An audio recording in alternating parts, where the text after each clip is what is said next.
இதை பற்றி இன்னும் கொஞ்சம் விளக்கமா 6:112 அல்லாஹ் சொல்றான். இவ்வாறே ஒவ்வொரு நபிக்கும் மனிதரிலும் ஜின்களிலும் உள்ள ஷைத்தான்களை விரோதிகளாக ஆக்கினோம்.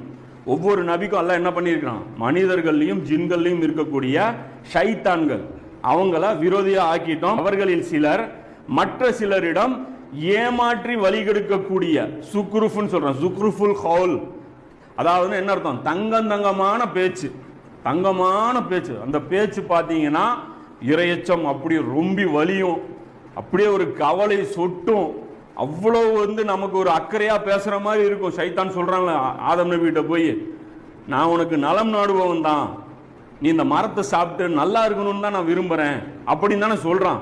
அப்போ ஜுக்ருஃபுல் கவுல அவங்க சொல்றாங்க, வஹி செய்யறாங்க அல்லங்கிறான்.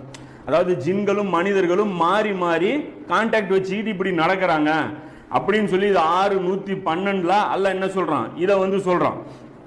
இது சொல்லிட்டு இதே இந்த அலங்காரமான பேச்சை மறுமையை நம்பாதவர்களின் உள்ளங்கள் செவிமடுப்பதற்காகவும் இந்த பேச்சை அவங்க கேட்கணும், அதை திருப்தி கொண்டு அது சரியான பேச்சு தான் நம்மால் பேசியிருக்கான் அப்படின்னு சொல்லி அதை ஏத்துக்கிட்டு அவர்கள் ஏற்கனவே செய்து கொண்டிருந்த செயல்களையே தொடர்ந்து செய்வதற்காகவும் விட்டு விடுவோம்.